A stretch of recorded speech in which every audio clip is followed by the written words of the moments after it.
चुपचाप एही वृक्ष को छुईकी प्रणाम करी चली आसंतु। तत्काल ही आपणकर समस्त दुख कष्ट दूर होई जिव। आपणकर समस्त मनस्कामना तुरंत हेबा पूर्ण।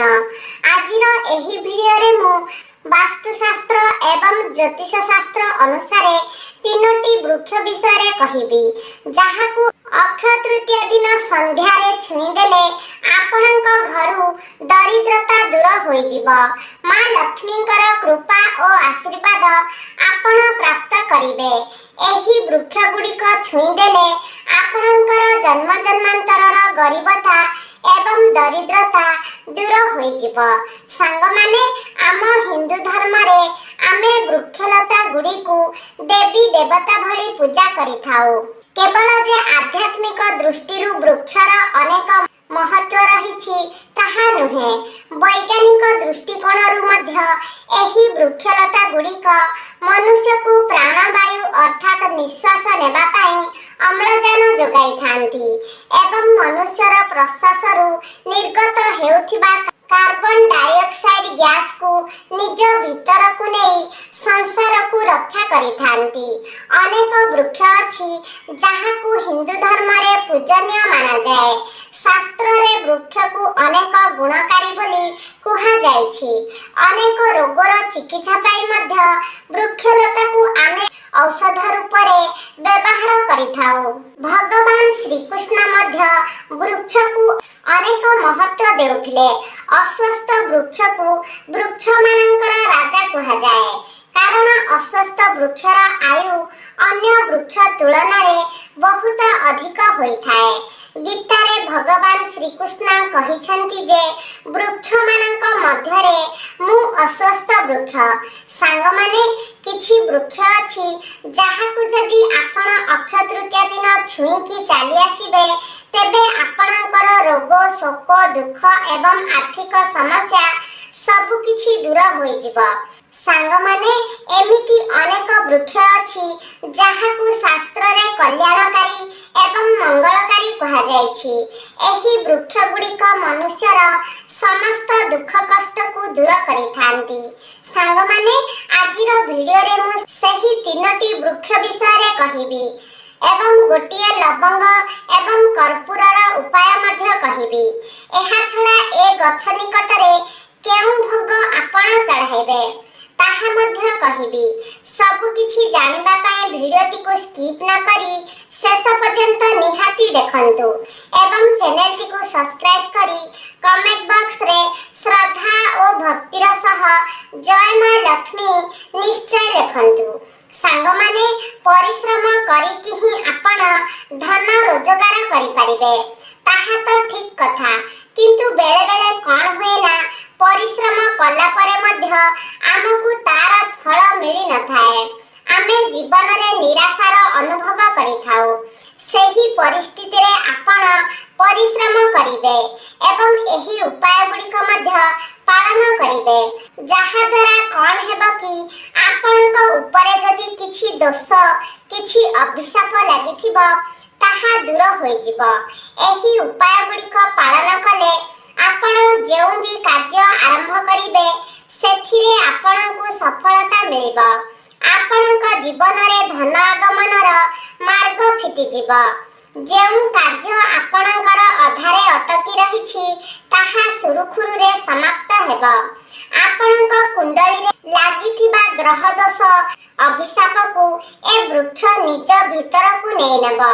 सांग माने एही वृक्ष को छुईकी आसीबा परे आपण निज जीवन रे एक सकारात्मक एवं चमत्कारी परिवर्तन अनुभव करिवे। सर्वप्रथम वृक्ष हेउछि पारिजात वृक्ष, जहाकु आमे गंगशिउली वृक्ष नाम रे मध्य जानि थाउ। पारिजात वृक्ष समुद्र मंथन समय रे प्रकट होइथिला। एही वृक्ष को देवराज इंद्रक नंदन वन रे रोपण करा जायथिला। परवर्ती समय रे श्री कृष्ण मानव कल्याण पाई ए पारिजात वृक्षटी को धरा पृष्ठ को आनिथिले। कुहा जाए कि मनुष्य शरीरर एवं मनर समस्त थकापन ए वृक्ष को छुईबा मात्रे ही दूर हो जाए। ଆପଣ କଣ କରିବେ ନା ଅକ୍ଷୟ ତୃତୀୟା ଦିନ ଏ ବୃକ୍ଷ ନିକଟରେ ଯାଇ ସନ୍ଧ୍ୟା ସମୟରେ ଏକ ଘିଅର ଦୀପ ଜଳାଇବେ। ଏହାପରେ ସେ ଗଛ ମୂଳରେ ଗୋଟେ ଲବଙ୍ଗ ଏବଂ ଗୋଟେ କର୍ପୂର ରଖି ନିଜ ମନସ୍କାମନାକୁ ଜଣାଇବେ। ଅକ୍ଷୟ ତୃତୀୟା ଦିନ ଏ ବୃକ୍ଷରେ ସ୍ୱୟଂ ଲକ୍ଷ୍ମୀ ନାରାୟଣ ନିବାସ କରିଥାନ୍ତି। ଏହି ବୃକ୍ଷକୁ ଛୁଇଁକି ପ୍ରଣାମ କରିବା ପରେ ଆପଣଙ୍କ କୁଣ୍ଡଳୀରେ ଲାଗିଥିବା ସମସ୍ତ ଦୋଷକୁ ଏ ବୃକ୍ଷ ନିଜ ଭିତରକୁ ନେଇନେବ। ଆପଣଙ୍କର ଦୁର୍ଭାଗ୍ୟ ସୌଭାଗ୍ୟରେ ବଦଳିଯିବ। ନିଜ ମନସ୍କାମନା କହିସାରି ସେ କର୍ପୂରକୁ ଜଳାଇ ଦେଇ ତା ଉପରେ ସେ ଲବଙ୍ଗକୁ ପକାଇ ଦେବେ। କେବଳ ଏତିକି ଉପାୟ ଅକ୍ଷୟ ତୃତୀୟା ଦିନ ସନ୍ଧ୍ୟାରେ କରିନେଲେ ଆପଣଙ୍କ ବନ୍ଦ ଭାଗ୍ୟର ତାଲା ଖୋଲିଯିବ। ଦ୍ୱିତୀୟ ବୃକ୍ଷଟି ହେଉଛି ଡିମିରି ଗଛ। ସାଙ୍ଗମାନେ, ଯଦି ଆପଣଙ୍କ ଘର ପାଖାପାଖି ପାରିଜାତ ବୃକ୍ଷ ନାହିଁ ତେବେ ଆପଣ ଡିମିରି ବୃକ୍ଷକୁ ମଧ୍ୟ ଛୁଇଁକି ପ୍ରଣାମ କରିପାରିବେ। ଡିମିରି ବୃକ୍ଷକୁ ସ୍ୱୟଂ ନୃସିଂହ ଭଗବାନ ଆଶୀର୍ବାଦ କରିଛନ୍ତି। ଅକ୍ଷୟ ତୃତୀୟା ଦିନ ସନ୍ଧ୍ୟାରେ ଆପଣ ଡିମିରି ବୃକ୍ଷ ମୂଳରେ ଯାଇ ଏକ ଘିଅର ଦୀପ କିମ୍ବା ରାଶି ତେଲର ଦୀପ ନିଶ୍ଚିତ ଜଳାନ୍ତୁ। ଏହାପରେ ଗୋଟେ କର୍ପୂର ସେ ଗଛ ମୂଳରେ ଜଳାଇ ସେ ଜଳୁଥିବା କର୍ପୂରରେ ଗୋଟେ ଲବଙ୍ଗ ପକାଇ ଦିଅନ୍ତୁ। ଏହାପରେ ଡିମିରି ଗଛକୁ ଛୁଇଁକି ନିଜର ମନସ୍କାମନାକୁ ଜଣାନ୍ତୁ। ସାଙ୍ଗମାନେ, ଯଦି ସମ୍ଭବ ହେବ ତେବେ ଅକ୍ଷୟ ତୃତୀୟା ଦିନ ଆପଣ ସକାଳ ସମୟରେ 5ଟି ଡିମିରି ଫଳ ଆଣି ଏକ ଲାଲ କପଡ଼ାରେ ସେ ଫଳକୁ ବାନ୍ଧି ସେ ପୁଟୁଳିକୁ ନେଇ ପୂଜା ଘରେ ରଖିବେ। ତ ଏହା ଦ୍ୱାରା ଆପଣଙ୍କ ଦରିଦ୍ରତା, ରୋଗ, ଶୋକ ଆଦିକୁ ଏ ପୁଟୁଳିଟି ହରଣ କରିନେବ। ଧ୍ୟାନ ରଖିବେ ଯେ ଡିମିରି ଫଳକୁ ସନ୍ଧ୍ୟା ସମୟରେ ତୋଳିବେ ନାହିଁ, ସକାଳ ସମୟରେ ହିଁ ତୋଳିବେ ଏବଂ କୁହାଯାଉଥିବା ଉପାୟକୁ ଆପଣ ସନ୍ଧ୍ୟା ସମୟରେ ପାଳନ କରିବେ।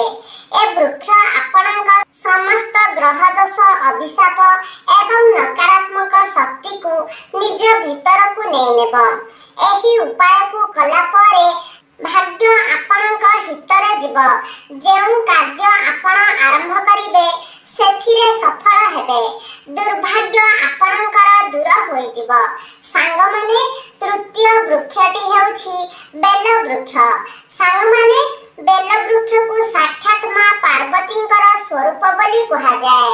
ସ୍କନ୍ଦ ପୁରାଣରେ ବର୍ଣ୍ଣିତ ଅଛି କି ଏ ବୃକ୍ଷଟି ମା ପାର୍ବତୀଙ୍କର ଝାଳରୁ ଉତ୍ପନ୍ନ ହୋଇଛି। ବେଲ ବୃକ୍ଷର ପତ୍ରରେ ମହାଦେବ, ଡାଳରେ ମାତା ପାର୍ବତୀ ଏବଂ ମୂଳରେ ବ୍ରହ୍ମା ଭଗବାନଙ୍କର ବାସ ହୋଇଥାଏ। ସାଙ୍ଗମାନେ, ଅକ୍ଷୟ ତୃତୀୟା ଦିନ ସନ୍ଧ୍ୟା ସମୟରେ ବେଲଗଛ ମୂଳରେ ଗୋଟେ ଘିଅର ଦୀପ ନିଶ୍ଚୟ ଜଳାଇବେ। ଏହାକୁ ଅତ୍ୟନ୍ତ ଶୁଭ ମାନାଯାଏ। ଅକ୍ଷୟ ତୃତୀୟା ଦିନ ସନ୍ଧ୍ୟାରେ ବେଲଗଛ ମୂଳରେ ଘିଅର ଦୀପ ଜଳାଇଲେ ଆପଣଙ୍କ ଘର ଧନ ଧାନ୍ୟରେ ପୂରି ଉଠିବ। ଏହି ବୃକ୍ଷକୁ ଛୁଇଁବା ମାତ୍ରେ ହିଁ ମନୁଷ୍ୟର 1000 ପାପର ନାଶ ହୋଇଥାଏ। ସାଙ୍ଗମାନେ, କୁହାଯାଏ ଯେଉଁ ଲୋକମାନେ ତୀର୍ଥଯାତ୍ରା କରିପାରୁନାହାନ୍ତି ସେମାନେ ଶ୍ରାବଣ ମାସରେ ଯଦି ମାସ ସାରା ବେଲ ବୃକ୍ଷ ମୂଳରେ ଘିଅର ଦୀପ ଜଳାଇବେ ତେବେ ସେ ବ୍ୟକ୍ତିକୁ ତୀର୍ଥଯାତ୍ରା ନ ଯାଇ ମଧ୍ୟ ସମସ୍ତ ତୀର୍ଥର ପୁଣ୍ୟ ଫଳ ପ୍ରାପ୍ତ ହେବ। ସାଙ୍ଗମାନେ, ଅକ୍ଷୟ ତୃତୀୟା ଦିନ ସନ୍ଧ୍ୟାରେ ବେଲଗଛ ମୂଳରେ ଦୀପ ଜଳାଇ ସାରି ଆପଣ ଗୋଟିଏ କର୍ପୂର ଏବଂ ଲବଙ୍ଗକୁ ଜଳାଇ ଦେବେ ଏବଂ ନିଜର ମନସ୍କାମନାକୁ ବେଲବୃକ୍ଷ ନିକଟରେ ପ୍ରକାଶ କରିବେ। ଯଦି ଆପଣଙ୍କ ପାଖରେ ଦୁଦୁରା ଗଛର ଫଳ କିମ୍ବା ଫୁଲ ଅଛି ତାହା ମଧ୍ୟ ଆପଣ ଏହି ବେଲବୃକ୍ଷ ମୂଳରେ ଅର୍ପଣ କରିବେ।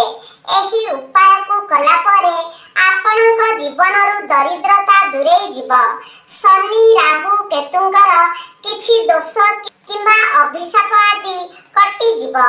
ଏହି ବେଲବୃକ୍ଷ ମୂଳରେ ଦୀପ ଜାଳିଲେ ପିତୃପୁରୁଷ ମଧ୍ୟ ଆମକୁ ଆଶୀର୍ବାଦ କରିଥାନ୍ତି।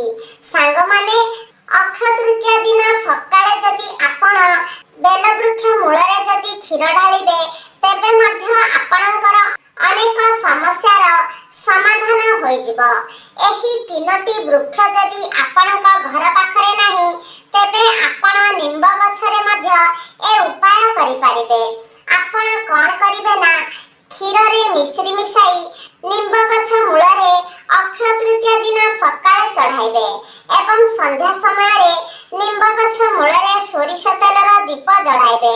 କେବଳ ଏତିକି ଉପାୟ କଲେ ଦରିଦ୍ରତା ଆପଣଙ୍କ ଘରୁ ଦୂରେଇ ଯିବ। ଆପଣଙ୍କ ଘରେ ସକାରାତ୍ମକ ଊର୍ଜାର ସଞ୍ଚାର ହେବ।